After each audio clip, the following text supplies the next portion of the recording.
Bonsoir, il était impensable de vous proposer ce soir l'émission que j'avais initialement prévue autour des meilleurs romans de ce mois de janvier 2015. Aujourd'hui est une journée de deuil national et nous avons voulu rassembler les écrivains autour de Charlie Hebdo, autour de la liberté de penser, contre la haine et puis, pourquoi ne pas le dire, contre la connerie. 12 morts, 11 blessés parmi les victimes, 2 policiers, 1 agent d'entretien, 9 journalistes. Hier, les terroristes n'ont pas tiré au hasard, ils ont visé la liberté de penser, la liberté de créer, la liberté d'écrire, la liberté de provoquer. Ils ont visé les mots, les crayons, la culture. L'annonce de ces assassinats a créé la consternation. Wolinski, Cabu, Charb, Tignous, Honoré, Bernard Maris, alias l'oncle Bernard, mais aussi Elsa Kayat. Tous étaient des briseurs de dogmes. Leur métier, c'était de faire du bien aux gens. Alors on a beaucoup dit qu'ils étaient journalistes, c'est vrai, c'était des journalistes. On a peu dit qu'ils étaient aussi des écrivains. Tous ont publié des livres, des bandes dessinées, des essais, des recueils de leurs dessins de presse. J'ai donc demandé ce soir à des écrivains d'horizons différents de se rassembler ici. Nous allons parler de littérature. La littérature, c'est le rempart contre la peur, contre la haine, contre le terrorisme. Tout au long de l'émission, nous vous montrerons les dessins qui, depuis hier matin, ne cessent de venir du monde entier. Et puis, tout à l'heure, après cette émission, à 21h40, eh bien, nous diffuserons un portrait de Georges Wolinski, réalisé en 2008. Et vous retrouverez Yves Calvi juste ensuite pour une émission spéciale de C'est dans l'air. Albert Uderzo, bonsoir. Bonsoir. Merci beaucoup. Vous avez tout de suite dit oui quand je vous ai demandé si vous pouviez être là ce soir avec nous. Donc, je vous en remercie parce que c'est effectivement une réaction qui est salutaire après les événements que l'on connaît et il faut absolument que tout le monde se tienne les coudes et qu'on affiche une cohésion très, très sincère autour de nous dans le métier que nous faisons. Le métier que vous aviez commencé, Albert Uderzo, comme dessinateur de presse, vous l'avez été aussi à une époque. J'ai été effectivement dessinateur de presse, que n'avait été d'ailleurs. À vos côtés, Daniel Pénac. Bonsoir Daniel. Bonsoir. Romancier de la série Les Malocènes au Journal d'un corps, tous vos livres font de vous l'un des écrivains les plus lus aujourd'hui. Merci beaucoup d'être venu. Virginie Despentes, bonsoir. Bonsoir. Merci d'être là.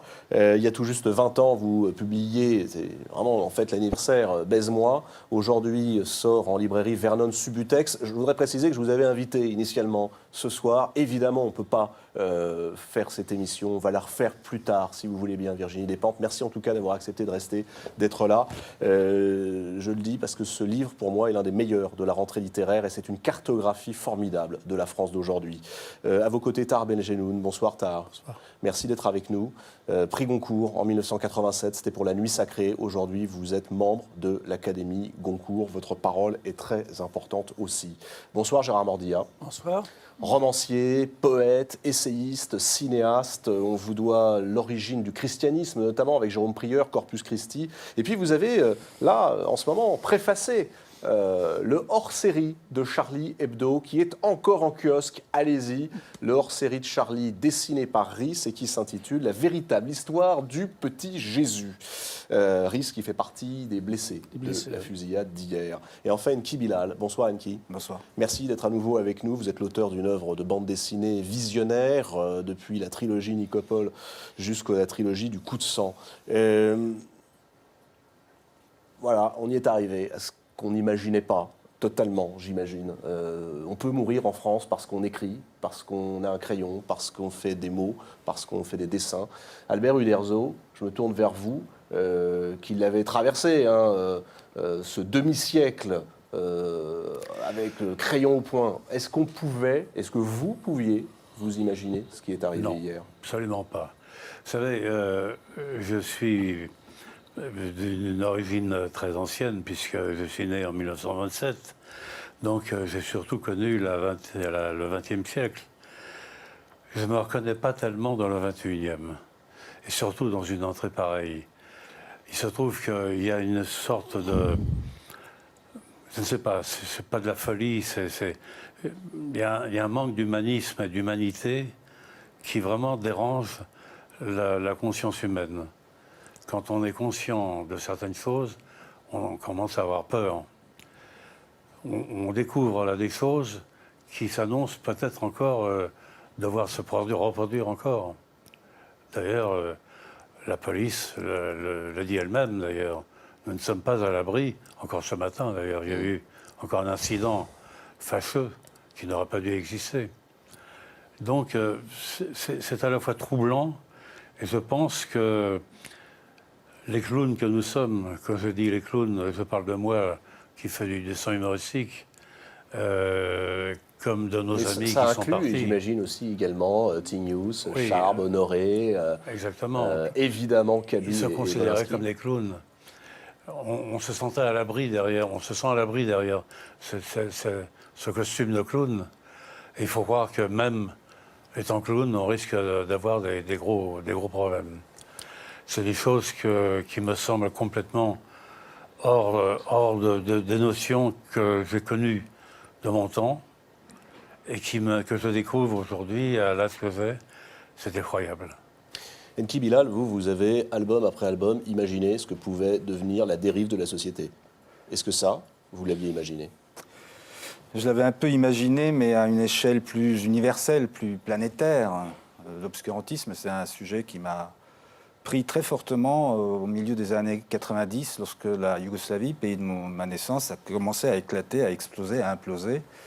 Imploser pour des raisons de nationalisme, c'était beaucoup développé, le thème du nationalisme avait été beaucoup développé, mais celui du religieux et de l'obscurantisme, du religieux en tout cas, l'affrontement religieux en ex-Yougoslavie était extrêmement fort. Et donc cette conjugaison violente d'explosion d'une société à travers ces deux facteurs m'a amené à imaginer le pire, c'est-à-dire une société planétaire, obscurantiste, dont le but était d'éradiquer la pensée, d'éradiquer la réflexion, d'éradiquer la culture, d'éradiquer les mots, de n'en préserver que 300 ou 400.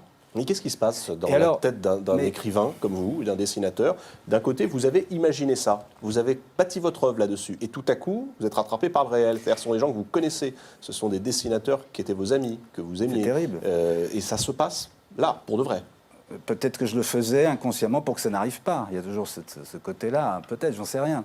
Mais je n'arrive pas à réaliser encore que c'est arrivé. Il y a déjà eu aussi les tours du 11 septembre, les deux tours jumelles. Ça aussi, ça faisait partie, je dirais, du dossier de l'obscurantisme. Moi, je l'ai ouvert en 97, parce que simplement, la Yougoslavie qui s'effondrait, ça me faisait mal, et que je voyais quels étaient les éléments cancéreux qui avaient fini par avoir raison de ce pays à la belle, à la magnifique prédestiné d'une certaine façon quand même. Tout le monde se souvient de... Je regarde Mordia parce que simplement l'autogestion, je sais qui sait ce que c'est. Et comment ce pays-là avait réussi à faire rêver d'une certaine façon. Donc c'est des moments où tout d'un coup on a des visions qui sont prospectives. Alors ces visions prospectives, elles sont bâties sur quoi ? Sur la vie du monde, sur la marche du monde, sur les médias, sur ce qu'on lit, sur la presse, sur le travail du journalisme, sur l'histoire. Et puis donc du coup, très facilement, on se dit, voilà, moi je prends la liberté d'aller regarder dans les 15 ans, 20 ans qui viennent, qu'est-ce qui peut arriver ? Et tout naturellement, il arrive ces monstruosités-là, et c'est pas du pessimisme, c'est une forme de lucidité. Voilà, une forme d'analyse artistique peut-être, j'en sais rien, mais qui met le doigt sur des choses qui peuvent arriver. Alors, ce qui est arrivé hier, je ne voulais pas le voir, je ne voulais pas l'imaginer. Ça me paraissait quand même impossible, même si je savais, puisqu'on le savait, que Charb, par exemple, était protégé depuis ces fameux dessins sur Mahomet. Caricature. Vous vous rendez compte, caricature, c'est effectivement ce que disait Albert, c'est la folie de la main, de l'esprit, on dessine, c'est les gros nez aussi, hein, ouais. Tout ça. On dessine, mais Albert l'a bien dit, on est clown, c'est-à-dire qu'avec des mots, avec des dessins, avec l'addition des deux, on essaye de faire rire, de sortir de ce pessimisme dont vous parliez. Mais il y a une chose qui m'a frappé, je crois que c'est Véronique Forest qui disait ça, je l'ai entendu parce que j'ai vraiment regardé. Il expliquait comment Charb était choqué par le fait que les islamistes, les radicaux, les purs et durs, ne comprenaient pas le dessin, ne comprenaient pas le sens du dessin. Et donc là, se pose une question de culture et l'inculture de l'obscurantisme. Quand je parlais d'éradiquer le nombre de mots, c'est une façon aussi d'éradiquer de la vue, de la rétrécir. d'empêcher qu'elle soit... Et vous donnez une voix aussi qui est la culture. Les mots, on l'utilise. Daniel Pénac, comment avez-vous réagi hier quand, pour reprendre le terme d'Enki Bilal, la lucidité a dû prendre le pas sur la sidération? J'ai réagi émotionnellement, d'abord parce que je perdais 4 copains. On avait fait connaissance avec Cabu juste avant les vacances, avec Cabu, Charb, on avait dîné ensemble. Tinius était un ami. Et d'ailleurs, en nous entendant tous pendant ces 2 jours qui viennent de passer, je me suis dit, je veux choquer personne, mais je me suis dit, ça les ferait rire de nous voir les sanctifier, les traiter comme des saints martyrs. Parce que c'est un paradoxe incroyable, c'est incroyable qu'ils soient sanctifiés, en effet, par le martyre qui leur a été infligé, et s'ils avaient pu réellement l'imaginer. Mais ils le craignaient, hein, ils n'étaient pas fous, ils savaient très bien que ça pouvait leur arriver. Mais vous savez, c'est ça le courage, c'est un courage incroyable. Et pensez, alors vous me demandez ce que j'ai pensé hier, j'ai pensé, on a tiré sur Cabu. Cabu, c'était une espèce d'ange physiquement à la Capra. Vous voyez, on a tiré sur un ange de Capra. Alors, bon, j'ai été... j'ai chialé comme une madeleine pendant... jusqu'à ce que je m'en remette, quoi. Enfin, je m'en suis pas remis, mais c'est ça, ma réaction, c'était ça. Vous avez dit quelque chose de très important. On va essayer de ne pas faire la messe ce soir. Ce que je veux dire par là, d'abord, évidemment, la messe, ça les aurait, mais alors énervés à un point pas possible. Et là où ils sont sans doute en train de mettre un joyeux bordel, comme on dit, j'imagine que la messe n'est pas dite. On va essayer de parler d'eux, d'être dans la joie, parce que c'était des gens joyeux, qui faisaient quelque chose de joyeux, c'est-à-dire dessiner, faire rire, et peut-être aussi de lancer quelques perspectives. Virginie Despentes, vous, à travers notamment Vernon Subutex, ce nouveau livre, vous scrutez l'état de la France. Vous voyez les peurs, vous voyez également les communautarismes qui se montent, puis les personnes qui tout à coup se déclassent. On voyait venir ce qui s'est produit hier, c'est-à-dire dans un arrondissement populaire de Paris, 3 personnes qui rentrent et qui vont tuer des écrivains, des journalistes. Non, on ne le voyait pas venir. On avait tous été, je crois, surpris, quoi, choqués. Et en plus, c'est la première fois que quelque chose nous touche, nous, dans notre milieu, d'aussi près, enfin aussi brutalement. C'est la première fois que cette intrusion-là se produit vraiment, là, pour le coup, chez nous. D'un coup, on sent effectivement, on est tous Charlie, pour le coup, nous, ça nous touche très bien. On connaît tous des gens qui connaissent très bien les gens qui sont morts hier, quoi. Donc c'était... Et le prédire, non, mais... c'est pas, moi, ça m'a rappelé aussi ce qui s'est passé au Mexique il y a 2 mois, quand 17 gamins ont été tués froidement. Ça a rappelé aussi Breivik, quand je ne sais pas combien d'enfants ont été tués. Ça a rappelé aussi Mohamed Merah et les gamins à la maternelle, parce qu'à chaque fois, c'est une intrusion d'une violence extraordinaire contre des gens absolument désarmés et qui sont toujours effectivement des personnages angéliques, du coup, quoi. Et effectivement, la réunion de rédac de Charlie Hebdo, qu'est-ce qu'il y a de plus loin que l'intrusion de cette violence? Et du coup, je ne crois même pas que ce soit français. Effectivement, c'est plus un moment planétaire, un moment historique. Après, je vais dire un truc qui est idiot, mais qui est de bon sens, c'est évident. Il faut des armes pour ça. C'est-à-dire qu'il n'y a pas une seule fois, une seule arme sortira d'une usine qui n'est pas faite pour ça, quoi. Et là, il y a beaucoup d'armes sur la planète, donc on va s'en servir, quoi. Mais ce qui reste, à chaque fois, moi, ce qui me trouble, c'est à chaque fois le choix de victimes le plus désarmé possible, quoi. C'est des enfants, c'est des gens sur une île, c'est des gamins, c'est des étudiants dans un bus, et cette fois, c'est Charlie Hebdo, quoi. Et c'est vrai que je ne pense même pas que les gens qui ont choisi le symbole avaient conscience de ce que ça représentait pour nous, mais Charlie Hebdo, effectivement, qui a vu le grand Duduche tué en plein visage, il y a quelque chose de waouh, et c'est au plus tendre. C'est ça qui est bizarre à chaque fois, quoi. Au plus tendre à chaque fois. Zahra Benjeloun, Virginie Despentes vient d'employer l'expression, c'est aussi un moment historique. Il se passe quelque chose, c'est l'histoire qui fait irruption, on le prend en pleine face. Vous, quand vous avez entendu cette nouvelle hier, qu'est-ce qui vous a saisi? D'abord, beaucoup de tristesse, de chagrin et de colère. J'ai passé une journée atroce, comme nous tous. Mais le soir, il y a eu quelque chose de fantastique, d'extraordinaire qui s'est passé en France. Des centaines de milliers de Français sont sortis spontanément, sans se téléphoner. Et partout, ils ont été debout avec des bougies, avec des stylos, avec des crayons. Et ça m'a énormément ému. Et j'ai dit, cette France-là, je l'adore. Je l'aime beaucoup parce que c'est la France qui se met debout, qui est solidaire et qui refuse en silence cette barbarie. Et ça, c'était quelque chose qui a réparé un petit peu l'immense chagrin que j'ai eu toute la journée parce que, comme vous tous, j'étais très, très ami avec Wolinski et Cabu.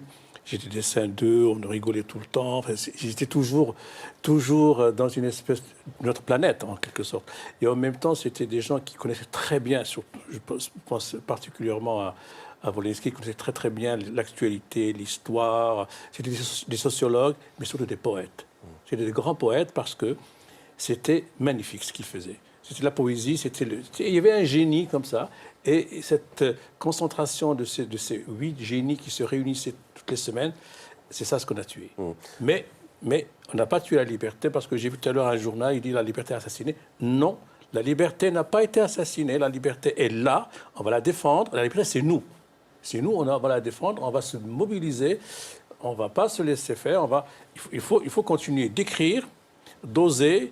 La dérision, la caricature, la satire, il faut tout faire parce que nous sommes des créateurs, nous ne sommes pas des fonctionnaires d'un ministère ou quelque chose comme ça.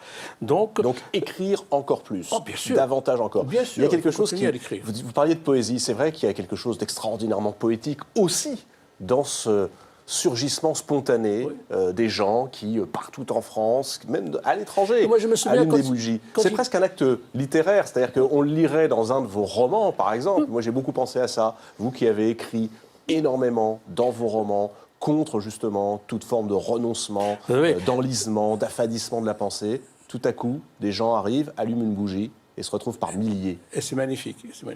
Et puis, d'ailleurs, je reviens à l'origine, à 2006, lorsqu'il y a eu les caricatures de Mahomet. On m'a posé la question, mais est-ce que tu es choqué? Je dis, mais c'est pas possible. Mahomet, c'est un esprit. C'est un esprit, c'est pas, on va pas le caricaturer. De toute façon, ça ne nous concerne pas. Mais ils font leur travail. Ils ont caricaturé le pape, tous les évêques, les rabbins. Pourquoi les musulmans seraient à part? Ils faisaient ça parce que c'est respecter justement les musulmans que de les traiter comme les autres et ne pas avoir un traitement à part pour eux. Et ça, c'était formidable. Gérard Mordillat, vous avez écrit hier soir sur votre page Facebook ceci: nous pouvons faire vivre les idées pour lesquelles ils sont morts et pour lesquelles nous nous battons. Très bien. Concrètement, Gérard, comment? Je crois tout simplement en faisant ce que vient de dire Tahar, c'est-à-dire en remettant de l'intelligence, de l'invention, de la création et de ne jamais céder sur ce que nous avons à faire. Parce que la fiction sera toujours en avance sur le réel et c'est bien sur ce terrain-là qu'on se bat. Et hier, ce qui s'est passé de stupéfiant, c'est que, j'entends partout, c'est un attentat. Moi, j'utiliserai un autre terme. Lequel? Bien, c'est une exécution. Je crois que c'est la première fois qu'on voit des hommes exécutés nommément au fusil d'assaut, exactement. C'est comme les moines de Tibérine. Oui, mais là, c'est une exécution. Et cette exécution est évidemment une exécution politique, d'abord, bien entendu, et une exécution qui nous implique tous, puisque c'est quoi cette exécution? C'est la renaissance de ce qu'était le fascisme. C'est-à-dire que ceux qui font ça espèrent que d'autres tarés comme eux feront la même chose et que des autres tarés du camp d'en face mettront le feu aux mosquées. Et ça s'appelle la stratégie de l'attention. On a connu ça. Et donc c'est contre ça, c'est évidemment contre ça que nous nous battons. C'est contre cette idée-là, contre le rétrécissement de la pensée, la mise en avant de l'inculture, de la bêtise, parce que ces gens-là ne peuvent pas se dire musulmans, les assassins. Ils n'ont jamais lu une ligne du Coran, ils n'ont jamais lu rien du tout. Ils sont tout simplement des assassins. Et je voyais le dessin de Cabu, c'est dur d'être aimé par des cons, il faut rajouter, et par des assassins. Voilà, c'est bien sur ce terrain-là qu'il faut se battre. Alors, au mot d'exécution, je pense que le peuple est descendu aussi pour ça. C'était un choc. Il est descendu pour ça. Il faudrait peut-être que le peuple garde dimanche le premier rôle, que ce ne soit pas les partis politiques qui récupèrent Non, cette bah manifestation. Or, c'est en C'est train la de- grande manifestation Bah oui, de voilà. samedi après-midi. hein. C'est au peuple. Dimanche. C'est aux gens de redescendre. C'est à eux. Voilà, c'est eux qui vont redonner l'élan. Nous, on est prêts. Tout le monde est Il faut prêt. continuer, il ne faut pas, maintenant on est tous émus, etc. Il faut rester vigilant, il faut rester... chacun doit faire son travail. Chacun doit continuer à écrire, à créer, et aller de l'avant, et rester vigilant, et ne pas... Pardonnez-moi, vigilant ou plus audacieux encore? Oh, de toute façon, un poète, un écrivain doit être toujours plus audacieux, de plus en plus, Faut toujours. oublier la vigilance. Quel que soit... Il faut se lâcher. Il faut se lâcher. Ah oui, quelle que soit la situation. Mais c'est pour ça que pardon, excuse-moi, Daniel, juste allez-y. un mot. Juste, j'ai proposé justement que les écrivains, les dramaturges, les poètes, les peintres, les dessinateurs, tous les artistes, au fond, se proposent à travailler bénévolement pour Charlie, pour que surtout Charlie ne s'arrête pas. Parce qu'il va y avoir le numéro de mercredi prochain qu'ils font avec leur propre force, mais le mercredi d'après et le mercredi suivant, le temps qu'ils se refassent, il faut que nous nous y mettions tous et tout le monde est prêt. Bien sûr. Oui, j'allais dire exactement la même chose. Plus aussi, autre chose, c'est l'engagement au plus grand nombre des gens qui nous écoutent en ce moment d'acheter Charlie. Non seulement d'acheter, mais de s'y abonner. S'y abonner pendant un an. Voilà. Et pendant un an d'abonnement à vous tous qui êtes là, aux gens qui nous écoutent, année pendant laquelle nous-mêmes, nous nous engageons, chaque fois que Charlie en aura besoin, d'écrire, À écrire, à dessiner d'intervenir, bénévolement. dans chaque Bénévolement. publication, C'est pas mal, ça. sans C'est- leur casser les pieds. Parce Oui, que en d'un plus, autre oui. côté, ça En demeure plus. leur journal. C'est leur C'est journal. leur Ça va être journal. dur d'être au niveau. Hein. Et ça va être dur d'être au niveau. Ouais, Donc, ça va il ne être faut très pas non dur plus d'être qu'on au se niveau. vante. On n'en a peut-être pas les capacités. En tout cas, nous sommes là, nous sommes disponibles, si nous demandent. Alors, mais ça a commencé parce que pour le numéro de Charlie qu'il faut tous aller acheter mercredi prochain, Il y a 1 million d'exemplaires. qui vont 1 être million tirés. d'exemplaires de tirage, ça a déjà commencé parce que tout à l'heure, là, en préparant l'émission, quand je vous ai appelé, Albert Uderzo, vous me disiez, je ne peux pas parler, je termine mon dessin. Oui, j'étais en train de faire un dessin qui me paraissait tout à fait normal d'ailleurs, qui correspondait parfaitement à la situation. Et je ne vous dis pas ce que j'ai fait, vous le verrez vous-même. C'est très simple, hein, c'est très simple. Je ne suis pas non plus un immense dessinateur qui a des idées fantastiques. Uderzo n'est pas mais- un immense C'est dessinateur. un débutant. C'est extraordinaire. Je ne suis pas un débutant, non, ça je ne sais malheureusement pas. Mais je veux dire, j'ai tenu et je tournais en rond toute la journée d'hier sans savoir quoi faire. Et heureusement, c'est mon attaché de presse qui m'a dit « Pourquoi vous ne feriez pas un grand dessin pour Charlie Hebdo ?» Mais j'ai dit « Mais bien sûr !» Ça ne me venait pas parce que j'ai une telle considération pour ce journal que je me voyais mal, moi, dire « Je vous fais un dessin ». Après tout, pourquoi C'est extraordinaire parce qu'il y a une fraternité des timides Oui. qui n'osent pas, alors qu'en réalité, il C'est possible, faudrait, oui, c'est possible. il faudrait que les artistes dépassent cette timidité et les aident. Mais vous allez le faire. Je peux même rajouter une chose aussi, pardonnez-moi Albert, parce que vous êtes tellement modeste que vous ne le direz pas, c'est que ça fait aussi... voilà, vous avez décidé d'arrêter, on le sait tous, Astérix, vous dessinez moins, vous Oui. reprenez la plume. Oui, j'ai repris le crayon aujourd'hui, alors que j'avais arrêté depuis 5 ans. Ça a été un peu dur. La main n'était pas tout à fait en forme. Mais bon, j'ai fait mon travail, je ne le regrette pas et je suis très heureux de l'avoir fait. Tout à l'heure, Gérard Mordillat, vous évoquiez ce dessin de Cabu. C'est dur d'être aimé par des cons. Je voudrais qu'on l'écoute et qu'on le regarde. Jean Cabu. Voici un extrait dans lequel vous allez voir, c'est assez fascinant parce que Cabu raconte son métier. Il raconte également comment et pourquoi ce dessin est tout sauf la provocation que les fous furieux ont voulu voir. Nous, simplement, on veut s'exprimer en témoignant de notre laïcité, c'est sûr.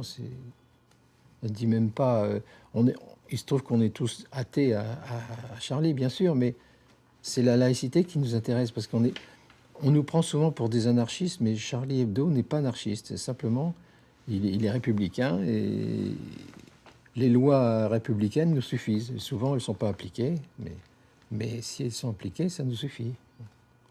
Donc, la France a la chance d'être séparé.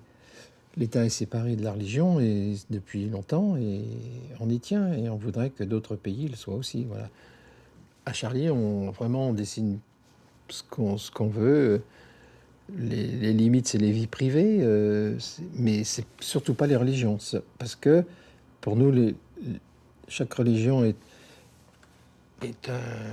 une idéologie, donc on peut critiquer toutes les idéologies. Je ne vois pas pourquoi on ne pourrait pas.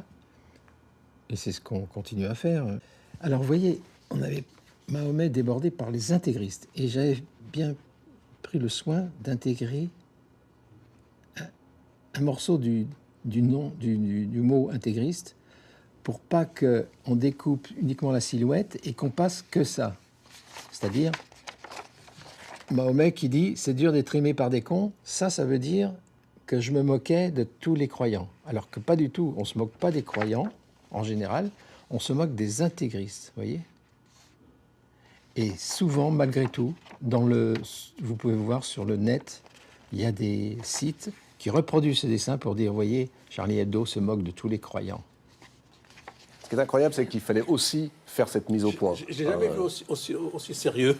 Oui, c'est vrai. Le sujet est grave, mais il va falloir, si on reprend bénévolement Charlie, il va falloir redevenir athée, le devenir ou le rester. Hein? Puis il faudrait surtout que les responsables musulmans déclarent publiquement ce que vient de dire Cabu. Nous sommes en République. Dans une République, c'est en train de le se droit faire. de caricature est un droit essentiel. Et puis il faut arrêter avec Mahomet, parce que Mahomet était un homme comme vous et moi, il ne faut pas le diviniser. Si on divinise Mahomet, je crois que pour les musulmans, on est dans l'hérésie la plus totale. Donc, eh bien, il faut rappeler que ce principe républicain, que je peux faire une caricature de vous, vous pouvez en faire une de moi, eh bien c'est l'expression naturelle de l'expression de la pensée en France. Et c'est une chose pour laquelle, eh bien oui, ça vaut le coup réellement de se battre tous les jours. C'est vraiment ça. Et Cabu le disait très bien, ils étaient républicains. Républicains, c'est un mot essentiel. C'est un mot d'autant plus essentiel que quand on parle des solutions, il faudra peut-être s'en souvenir aussi. Attention à certains amalgames, à certaines dérives, ripostes dans le cadre aussi de la République, ça veut dire de la loi. On entend beaucoup dire que c'est un 11 septembre français. Le 11 septembre avait été suivi par ce qu'on appelait le Patriot Act, c'est-à-dire un acte qui restreignait les libertés, qui légalisait la torture et la violence. Comment faire pour éviter... C'est pas français, ce 11 septembre. Il est universel. Oui. Ça s'est passé en France. Pays de grande culture, pays effectivement phare en termes d'humour, de presse, de travail de presse, de journalisme, mais c'est universel. C'est pour ça que l'écho est mondial. Il y a un écho mondial à ce drame. Non ? Oui, bien sûr que c'est mondial, mais le cas de la France est un peu particulier parce que quand même, il se passe en ce moment quelque chose de très important, c'est que l'écrasante majorité de la communauté musulmane est en train de s'intégrer dans ce pays. Il s'intègre. Et c'est ça qui énerve aussi bien l'extrême droite que les terroristes. Pourquoi ? Parce que ces deux-là voudraient démontrer que les musulmans sont à part, ils ne pourront jamais vivre normalement, intelligemment avec d'autres cultures et d'autres religions. C'est ça leur but. Or, mais il y a des révélateurs avec Daesh, avec tout à fait, Khalifa, ce sont des révélateurs planétaires, avec Pakistan, etc. Mais l'islam de France est un islam qui se vit effectivement dans la laïcité et avec la laïcité. C'est possible. C'est ça ce qu'ils ne veulent pas admettre. Alors, moi, j'ai trois petites propositions à faire. Un, pour qu'on puisse avancer et continuer quand même à lutter contre ça, s'occuper des écoles. Absolument qu'il y ait une pédagogie quotidienne contre le racisme en général, bien sûr, mais expliquer ce qui se passe et le faire d'une manière objective, sans préjugés, sans fantasmes, sans amalgame, rien. Deux, s'occuper des mosquées. C'est très important parce qu'on ne sait pas qui est là, qu'est-ce qu'ils font, les immeubles d'où ils viennent, qui les financent, et c'est là où ça se passe aussi le malheur. Et troisième lieu, les prisons. C'est dans les prisons que les recruteurs vont chercher les futurs tueurs. Et ça, je pense que la police sait tout ça. Mais malheureusement, j'ai l'impression que la France ne s'est pas rendu compte. En allant se battre quand même contre les intégristes au nord du Mali, contre Daesh en ce moment, quand elle a été en Afghanistan, elle ne s'est pas rendue compte qu'en même temps, elle gêne une politique, elle gêne des gens et qu'ils vont se venger. Ils l'ont dit. Et ces menaces, je crois que, je ne sais pas, je ne vais pas rentrer dans, je ne sais pas comment ça se passe dans la politique, mais j'ai l'impression qu'ils les ont minimisés ou ne les ont pas pris au sérieux ou n'étaient pas bien préparés. Parce que, ne serait-ce que pour le cas de Charlie, il y avait une camionnette de police qui était là jusqu'au mois d'août. Et au mois d'août, bon, ça y est, c'est loin maintenant. On allège. Or, eux n'ont pas oublié. Comme disait l'autre jour Pivot, la vengeance ne se venge pas froid, elle est glaciale. Elle est venue beaucoup plus tard. C'est ça. Donc, il faut composer avec tout ça. Il faut qu'il y ait, dans la mentalité des gens qui veulent sauver ce pays, et en tout cas la coexistence dans ce pays, il faut qu'on sache que nous pouvons vivre ensemble et ne plus donner un grand éclat médiatique à tous ceux qui sont en train de nous faire peur, de stigmatiser l'islam, de dire, bon, ben, il y a l'identité qui est malheureuse. Non, l'identité française, elle est composée. Lui d'où il vient, lui? Il est français. Il n'a pas l'air malheureux, enfin, pas ce soir. Voilà. Nous sommes tous venus d'horizons différents. Et c'est ça qui fait la richesse de ce pays, la beauté de ce pays, l'intelligence de ce pays. C'est l'assemblée et le rassemblement de toutes ces créations. Quand on vous écoute, on se dit formidable, quel humanisme. Et on peut aussi se dire, vous le comprenez, attention, quel angélisme. Comment éviter précisément que ce discours humaniste soit pris pour un angélisme? Non, c'est pas de l'angélisme, pas du tout. Quand j'ai dit l'école, c'est très précis. Parce que lutter contre l'ignorance, c'est pas de l'angélisme, c'est fondamental. L'école, par exemple, pour l'éducation, pourquoi ne pas donner des notions très précises des 3 monothéismes aux enfants en bas âge? Ils le disent, mais... mais en le faisant. Mais même en sens ça, pourquoi ne pas faire vraiment un effort sur la culture en général, dans tous les endroits de France, pour tous les gens qui vivent en France de toute façon, et ça suffirait. Parce que là, on est quand même à un degré d'ignorance, effectivement. Partout où je vais, je parle aux enfants, parce que c'est avec les enfants qu'on fera ce pays. Et je ne regrette pas, parce que j'apprends des choses en étant avec les enfants. Mais je regrette que d'autres écrivains, que d'autres créateurs, d'autres artistes ne font la démarche d'aller dans les écoles, parler, parce que je pense que les enseignants ne sont pas...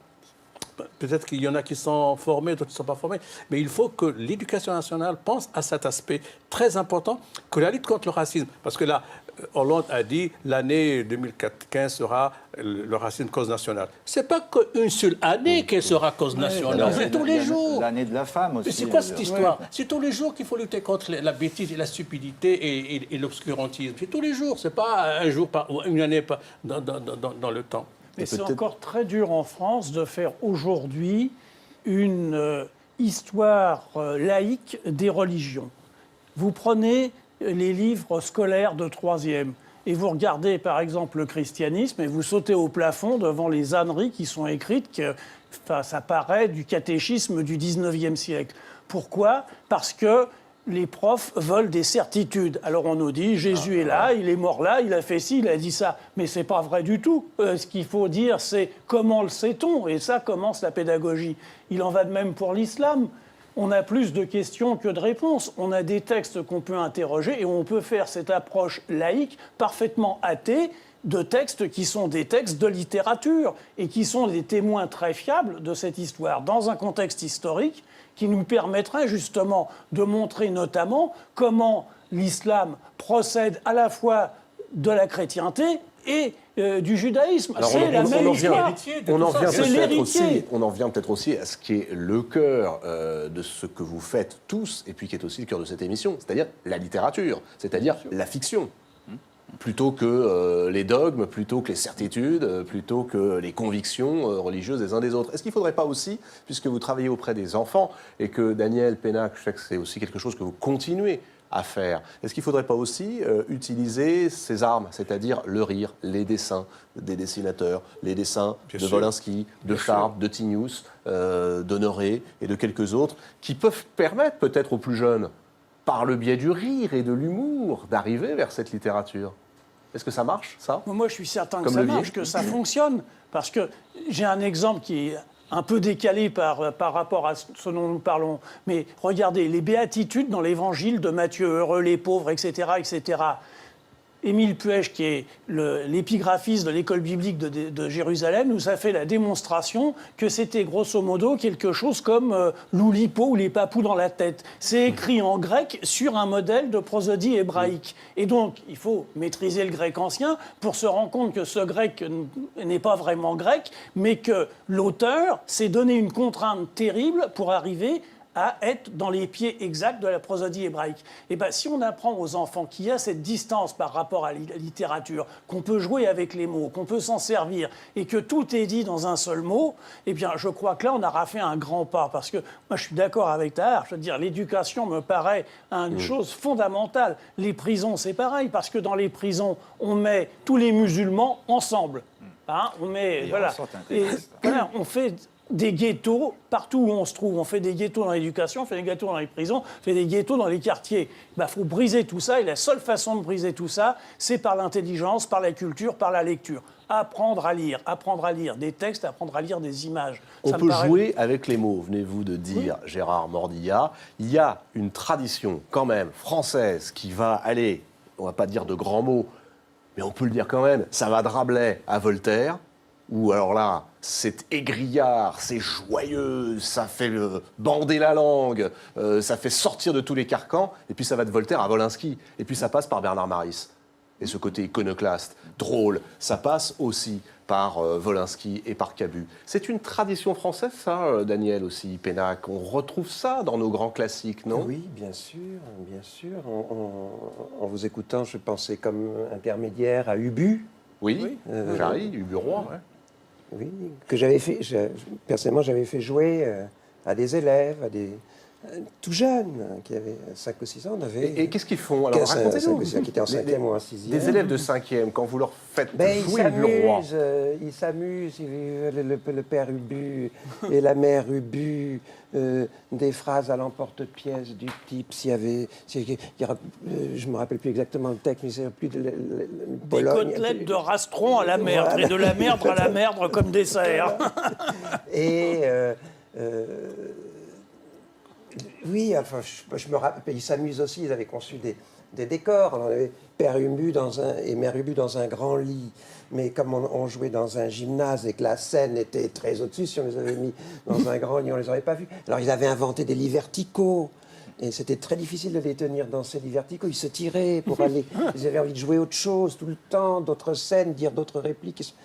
Bon, en effet, c'est transité par le théâtre. Et pour revenir à ce que disait Gérard sur au fond, l'évolution des religions, c'est quand même merveilleux d'enseigner à des enfants les origines d'une mythologie, la construction de cette mythologie, jusqu'à l'institution d'un dogme et sa cristallisation. C'est faisable. C'est faisable. Dans les 3 religions monothéistes, c'est parfaitement faisable. Il suffit de se renseigner soi-même. Et pour se renseigner soi-même, aller chez le père Mordillat, par exemple. Accepter le doute est la question. Ne traitez pas de père Mordillat, là, tout sauf curé. Hein.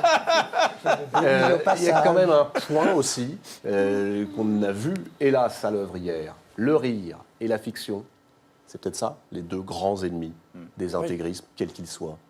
Non, ne pas rire. On ne peut pas. Jusqu'à présent, on savait, nous, laïcs et républicains, qu'on pouvait rire de tout. Pas toujours avec tout le monde, mais on peut rire de tout.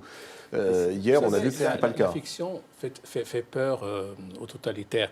Par exemple, Salman al-Rushdie n'aurait jamais été condamné s'il avait écrit un essai sur l'islam. C'est parce que c'était un roman, les versets sataniques? Bien sûr. Parce que c'était un roman, il y a de la fiction, il y a de l'imaginaire, il y a le rire. Et ça, c'est intolérable. Ça, aucune religion n'accepte le rire. Pourquoi? Parce que c'est toute sa base qui est menacée. C'est le doute. Rire crée le doute. Le rire, c'est le doute. Et le doute tue la foi. C'est ce que disait Umberto Eco dans Le Nom de la Rose. Oui, exactement. Et Salman Rushdie, il sait très bien que s'il avait écrit un essai... Il y a un livre extraordinaire de Maxime Rodinson sur Mahomet, que le seul devrait d'ailleurs absolument rééditer, qui est un chef-d'œuvre d'insolence et d'audace. Il raconte la vie de Mahomet, c'est une biographie extraordinaire, qui aujourd'hui, peut-être que si elle est lue par enfin, s'ils lisent pas, je crois. Les étudiants ne lisent pas. Mais enfin, elle est dérangeante. Ils lisent Charlie Hebdo, hélas. Même Je sais pas. pas, ils le Même pas. regardent de Même loin. pas. On leur a dit, voilà, non, ça c'est des mercenaires, c'est des tueurs qui ont exécuté un contrat, c'est tout, c'est des tueurs à gages. Donc, dans ce livre de Maxime Rodinson, on a un portrait de Mohammed extraordinaire qui dérangerait beaucoup aujourd'hui les totalitaires. Et la peur de l'humour et de la fiction, c'est toujours le problème de l'inculture. On en revient à ça, je veux dire. Les gamins que dépeignait Daniel avec Ubu, c'est quelque chose qui doit être possible dans toutes les religions. Et ce qui rassure le plus l'inculte, c'est le dogme. Oui. Voilà. Et Puisque le cadre est défini, c'est fermé. N'autorise pas l'humour, puisque l'humour crée la distance. J'aimerais poser une question. Est-ce que dans les autres pays qui nous entourent, est-ce qu'il existe des journaux comme Charlie Hebdo, qui prend certaines mesures dans le rire et dans l'humour et dans... Est-ce que ça existe ailleurs? C'est une question que je pose. Par exemple, en Belgique, j'ai pas l'impression. Mais Franco-belge, la bande dessinée franco-belge, elle a hérité de ce pic-là. Qui s'appelait le... Il n'y a pas Moustique en Belgique? Au Sénégal, je crois. Il y a un Peut-être, je ne sais pas. Ah, il y a Moustique, oui. Bah, Voilà, oui. Je ne sais pas s'il autant existe pour moi. encore, mais Oui, je crois que ça existe encore. Mais alors, il y en a qui sont peut-être plus proches aussi du côté satirique du Canard enchaîné, politique. Charlie, c'était encore autre chose. Il y a ce côté presque impertinent, irresponsable. Bernard Marie, ça laissait. Des dessinateurs extraordinaires en Algérie qui prennent des risques énormes d'ailleurs et qui sont formidables. Mais eux, ils dessinent, ils font des albums parfois dans certains journaux et qui sont dans le même esprit que Charlie Hebdo.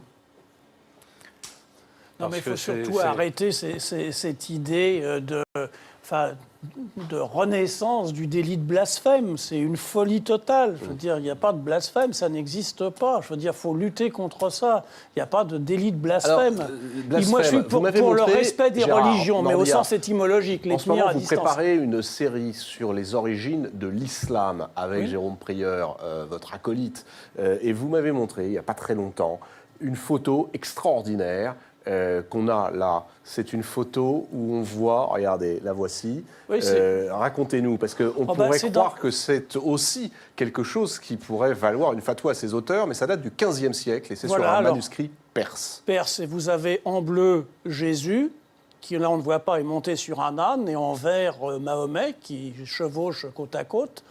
Et c'est dans une vie des prophètes, d'un manuscrit perse du XVe siècle. Et il y a toute une tradition à la fois ottomane et perse de représentation du prophète. Il y en a, la Bibliothèque nationale de France a une collection extraordinaire que nous avons pu filmer, mais ça existe encore aujourd'hui de façon très contemporaine dans tout le monde chiite. On trouve des cartes postales qui représentent Mahomet qui va à Médine, Mahomet qui est à la bataille de Badr, etc. Les miniatures perses sont extraordinaires. Oui, il y en a beaucoup. Donc cette interdiction de la représentation du prophète, ça vient du wahhabisme, ça vient d'une quelque chose très récente en réalité. 18e siècle. Voilà, c'est ça, exactement. Ça vient de façon récente. Et c'est, un intégrisme plus intégriste que l'intégrisme lui-même.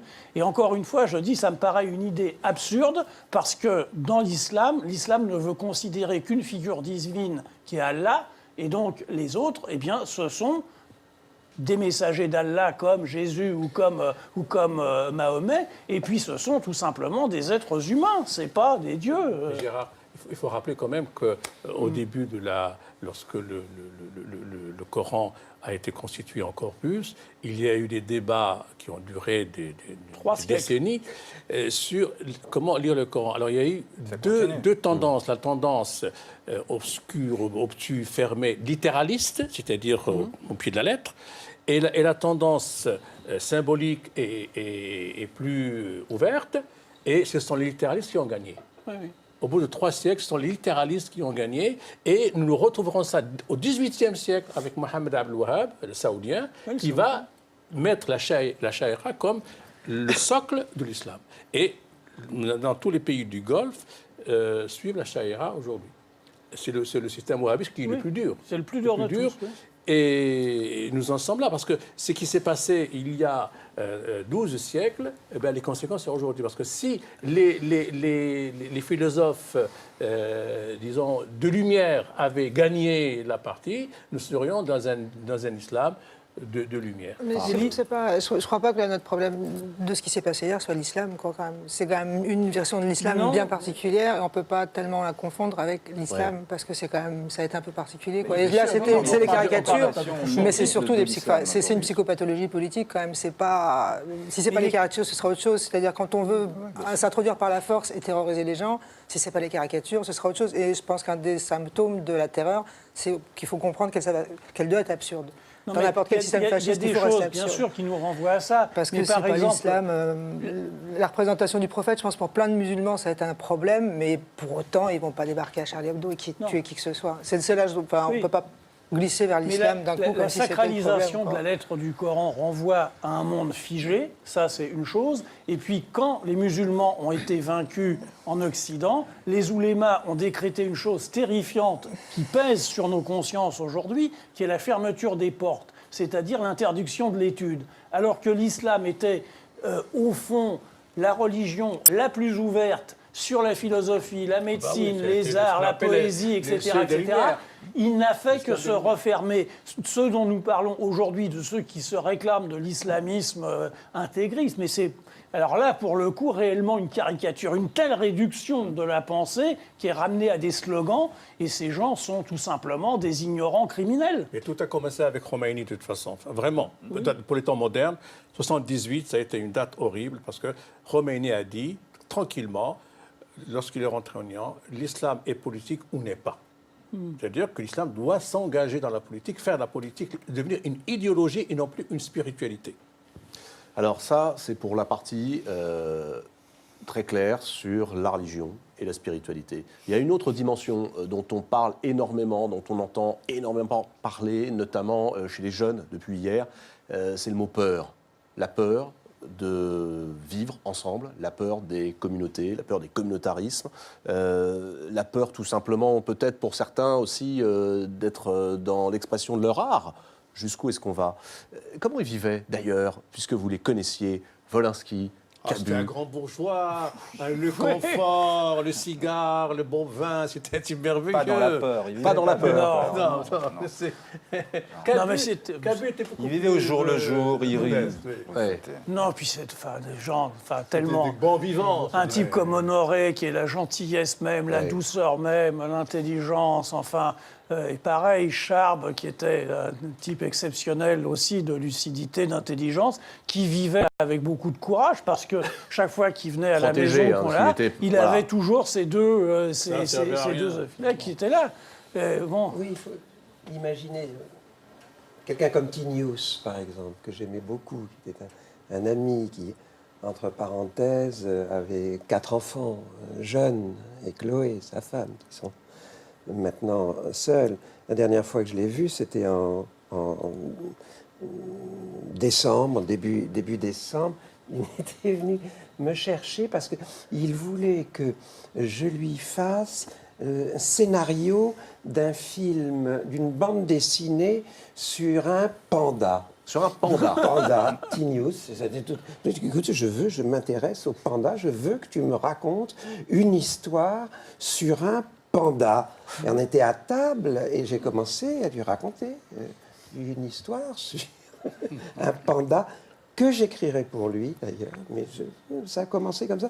Et voilà à quoi, avec un rire. Vous allez l'écrire, Daniel, Bien cette sûr, histoire. bien Ouais. sûr. Je vais écrire pour lui, pour ses enfants. Bien sûr qu'on on va le faire. Tous nos souvenirs sont d'ailleurs des souvenirs de rigolade, parce que c'était le plaisir d'être ensemble, le plaisir de se moquer les uns les autres et de vivre ce que l'on Oui, vivait. parce qu'il nous charriait aussi. Bah, bien sûr. Pas croire qu'on a été Vous n'étiez pas épargnés. épargné, vous non plus. Ah ouais. Tinius, on s'est connus, on était en Inde. Et j'étais, ma femme et moi, en Inde. Ma femme se tord la cheville. On lui fait un pansement. On était jeunes. C'était une jolie fille comme ça, avec son pansement à la cheville. Tinius nous croque immédiatement. C'est lui, là. Regardez-le, le salopard. Il nous croque immédiatement avec ma femme et son pansement dans une jolie robe comme ça. Et tout autour, il y avait des Indiens démolis, des infirmes. C'était ça, Tinius. Ouais. C'est merveilleux. Et on y avait tous droit.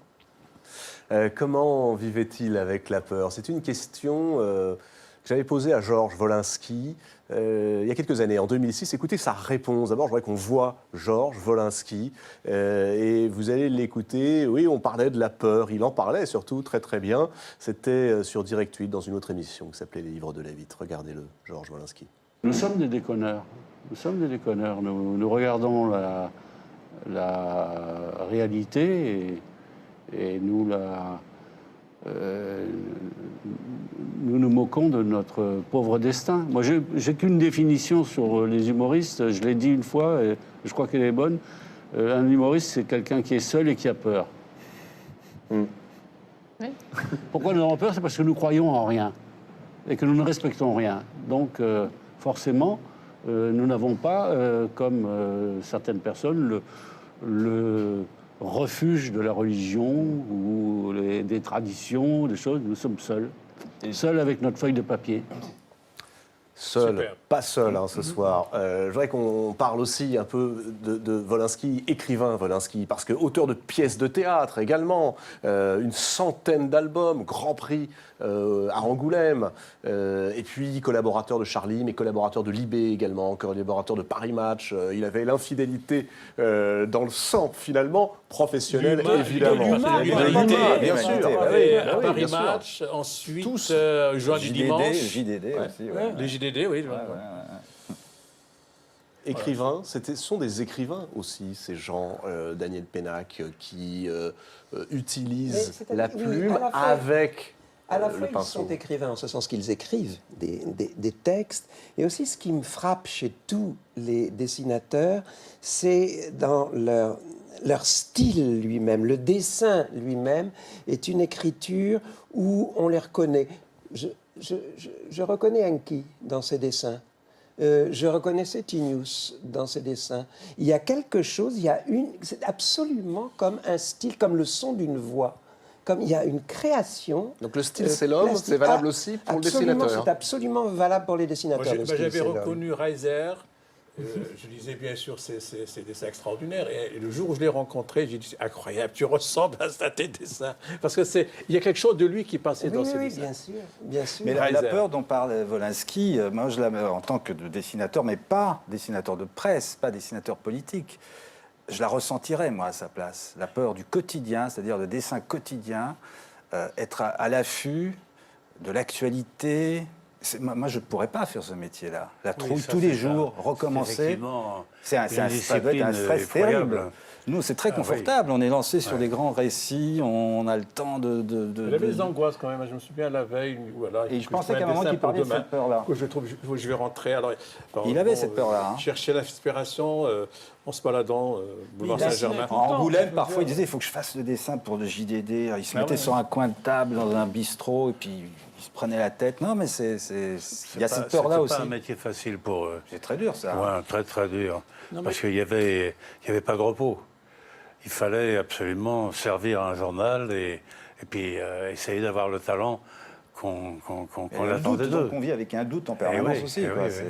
Et puis, dans ce que disait Wolinski, justement, il n'y a pas le refuge du dogme. Oui. Zéro dogme. Bien sûr, bien sûr. Par conséquent, Sans la filet, trouille, sans en filet, effet. sans filet. La liberté et la peur. Non, mais sur l'écriture, c'est vrai que Georges est un très bon exemple parce que il a parfaitement adapté son dessin au regard de tout ce qu'il écrivait à côté. Ce n'est pas un dessin exceptionnel en tant que dessin. Je veux dire, c'était pas un dessinateur d'exception, mais c'était son écriture. C'est comme s'il nous envoyait une lettre manuscrite. Mais il disait Et dans qu'il sait pas dessiner, tu te oui, souviens mais et Il dans disait, cette je sais lettre pas dessiner, manuscrite, eh bien, il y avait son bonhomme chauve qui était là, le petit et le gros, et puis il y avait des lettres. Et donc, il y avait toujours, ça fonctionnait dans cette relation entre la chose écrite et le personnage dessiné, qui n'était au fond qu'une forme singulière de la lettre qu'il nous adressait. Il y a une question aussi qui est celle de la provocation. On leur a souvent dit « Ah, vous y allez trop fort ». Eux n'avaient pas forcément, quand on parlait avec eux, le sentiment de chercher la provoque. Ils le faisaient un petit peu. Souvent, c'est les dessins qui, à leurs yeux, étaient le moins une recherche de provocation qui provoquait le plus de débats. Virginie Despentes, vous, cette question justement de la provocation dans En tout la cas, création littéraire. Charlie Hebdo, dans- c'est leur travail. Hein. Enfin, c'était leur C'est leur travail, travail, d'être un peu provo, quoi. Sinon, on lit autre chose, quoi. C'était ce qu'on attendait de Charlie Hebdo. Non, en plus, c'était né en 69, juste après 68. Enfin, c'était quand même, c'est ce qu'on attend C'est ce qu'on a le droit d'attendre d'un journal comme Charlie. Est-ce qu'on se pose des questions parfois, en se disant jusqu'où je vais? Est-ce que c'est des questions de peur? Est-ce que c'est des Je pense questions que tout simplement de droit, responsabilité? Il ne faut pas se les poser, je pense, comme l'a dit Enki tout à l'heure, il ne faut absolument pas se les poser, quoi. C'est notre travail, c'est de ne pas se les poser. Enfin, il faut se poser des bonnes questions de temps en temps, mais au niveau du droit à dire... Après, on paiera plus ou moins cher. Il y a d'autres comiques qui payent cher pour être comiques. Enfin, le rire est quelque chose de très puissant, effectivement, quoi. Et on risque quand même une chose, il y a un dessin formidable qui a été publié aujourd'hui, je crois, dans le Télégraphe. C'est un dessin signé Christiane Adams. Vous allez le voir. Voilà ce qui nous attend s'il n'y a plus d'audace, s'il n'y a plus d'envie, s'il n'y a plus... Regardez, voilà, c'est formidable. C'est une case. C'est la même chose pour blanche. les écrivains.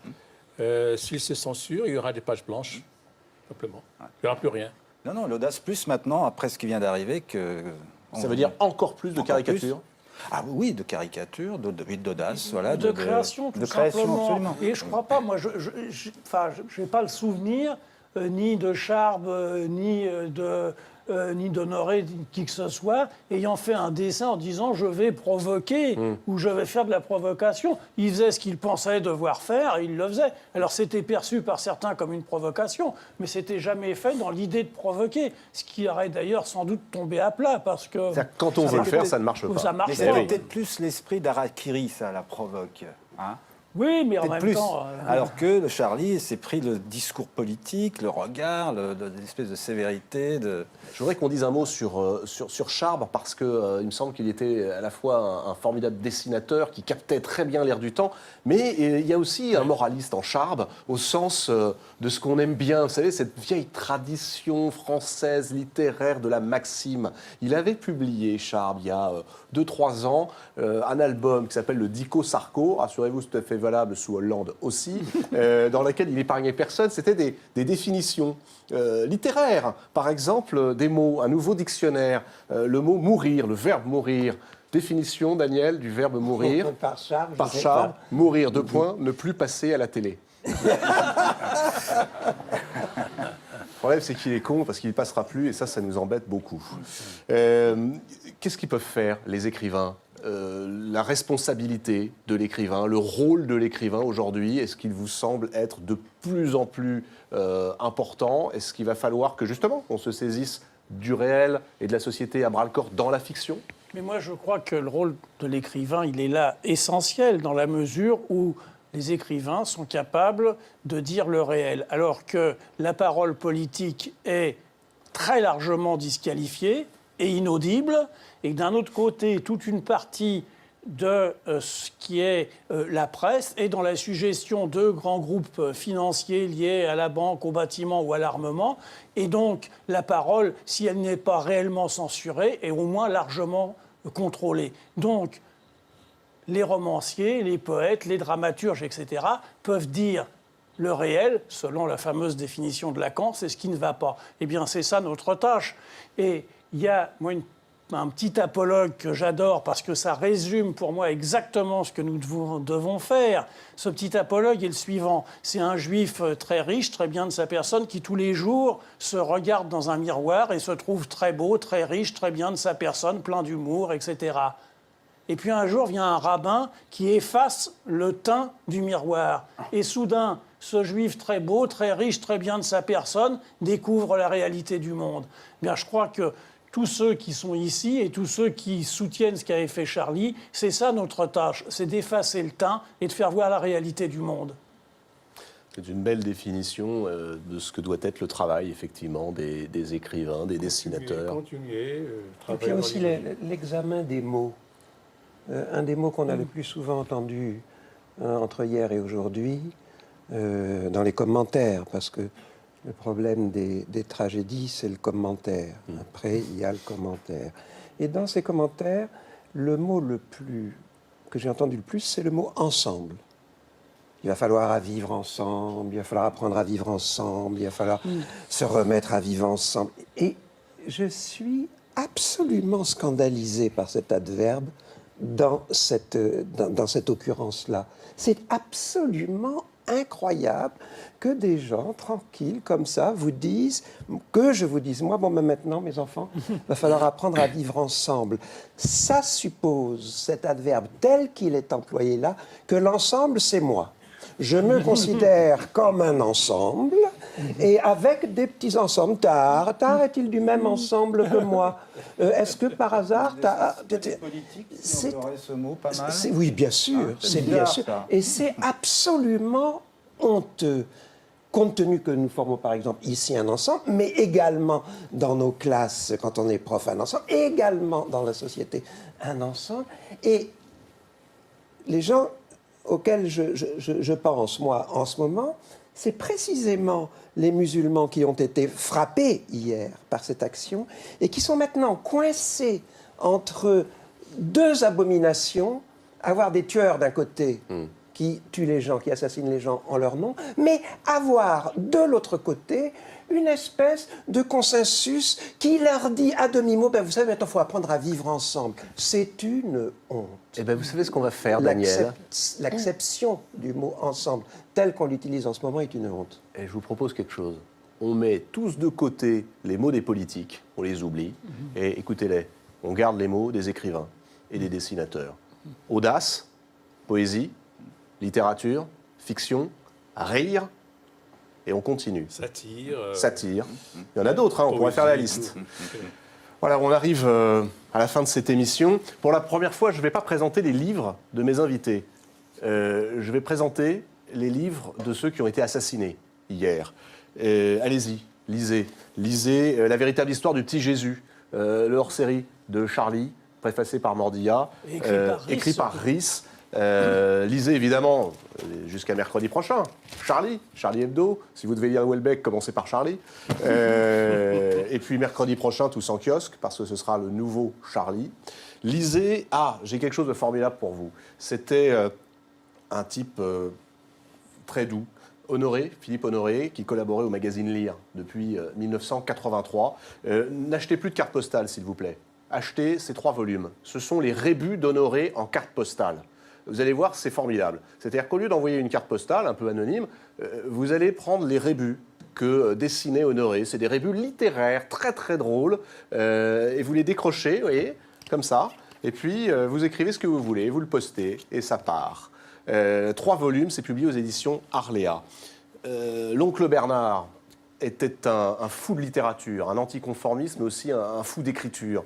Il était le beau-fils de Maurice Genevoix. Il avait publié un très beau livre il y a quelques mois, Face à face entre Genevoix et Ernst Junger.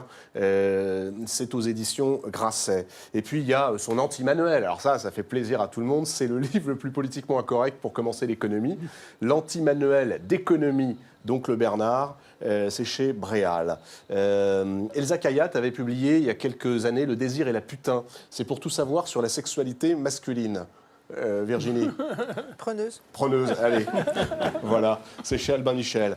L'intégrale de Cabu. Michel Lafon a eu la bonne idée de mettre mon beauf en intégrale. Alors il y a tout, ça vous le connaissez bien. Il doit être bien triste le beauf ce soir-là. Hein? Il doit être bien triste le beauf. Ouais, le beauf est triste.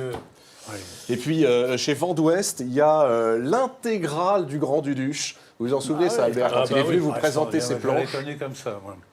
Au début des années 60. Oui, en 62, et il a commencé à travailler sous les îles de René Goscinny, d'ailleurs. Et il a fait son Grand Duduche, qu'il était lui-même, d'ailleurs. Oui, c'est un Grand Duduche. C'est l'autobiographie. C'est lui. Wolinski. Alors, il y a énormément de livres de Georges Wolinski. Je vous en propose un, par exemple. C'est 50 ans de dessin. C'est la grande exposition rétrospective à la BNF. C'est publié aux éditions Houellebecq. Et puis, moi, j'adore celui-ci parce que c'est l'esprit années 70, mes années 70 de Wolinski. Vous savez ce qu'on pourrait faire? Vous savez ce que vous allez faire? Faites de tous ces livres des best-sellers. Allez-y demain en librairie tout le week-end. La semaine prochaine, allez acheter les livres de ces écrivains. Charb, Le Dico Sarko, hilarant, préfacé par Alain Ray, et puis évidemment les aventures de Maurice et Patapon. Ça, c'est les deux chats, le chat et le chien anticapitalistes. Formidable ça. Tignouz. Il y a un livre de Tignouz que je trouve génial, Le fric, c'est capital. Et c'est aux éditions Glénat, chez 12 bis. Il avait également fait un formidable procès Colonna. Ça, c'est son autre veine. Il était capable de tout, Tignouz. Voilà, les quelques livres, il y en a beaucoup d'autres. Dans un instant... Je voudrais juste dire un mot, en une seconde, sur l'écrivain algérien Kamal Daoud. Oui. Alors, qui a écrit Meursault contre-enquête et qui est sous l'effet d'une fatwa depuis un mois. Et il ne faut pas l'oublier, vous avez raison. Et pour tout vous dire, nous l'avions invité à cette émission et il a répondu très courageusement que malheureusement, c'est trop difficile pour lui de venir. Mais on pense à Kamel Daoud. Et même chose, allez-y, lisez ce Meursault contre-enquête aux éditions Actes Sud. C'est la fin de cette émission, hélas, mais juste là, dans quelques secondes, portrait de Georges Wolinski. Wolinski ne pense qu'à ça. C'est un portrait de 2008 réalisé par Véronique Jacquinet. Et juste après, vous retrouvez Yves Calvi. Merci, bonsoir, à la semaine prochaine et mercredi, Charlie.